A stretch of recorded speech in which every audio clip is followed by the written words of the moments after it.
Hi friends, ఈరోజు శరన్నవరాత్రుల్లో 5వ రోజు స్కందమాత దుర్గ లక్ష్మీదేవి అలంకరణ.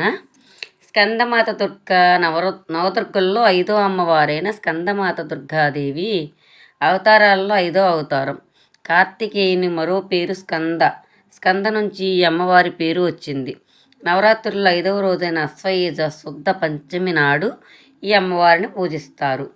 రూపం: 4 చేతులతో ఉండే ఈ స్కందమాత దుర్గాదేవి సింహవాహనంపై ఉంటుంది. చేతిలో కమలం, జలకలశం, ఘంట ఉంటాయి. ఒక చెయ్యి అభయముద్రలో ఉండగా స్కందుడు కుమారస్వామి ఆమె ఒళ్ళో కూర్చుని ఉంటాడు. తెల్లగా ఉంటుంది స్కందమాతాదేవి విశిష్టత: ఈ అమ్మవారు మోక్ష, శక్తి, ఐశ్వర్య ప్రదాయినిగా భక్తులు నమ్ముతారు.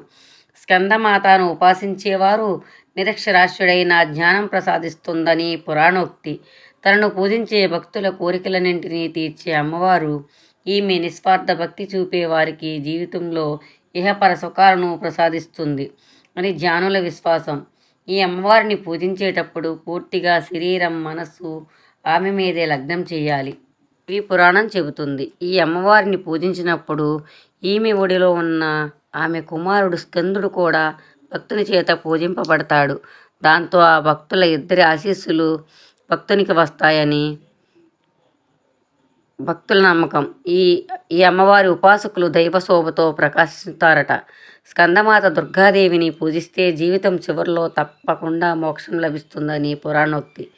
ఈ దేవి అగ్నికి అధిదేవత. ధ్యాన శ్లోకం: సింహాసనాగత నిత్యం పద్మాశ్రితకరచ్చయ మస్తు సదా దేవి స్కందమాత యశస్విని. ఈ వీడియో మీకు నచ్చినట్లయితే లైక్ చేయండి, షేర్ చేయండి.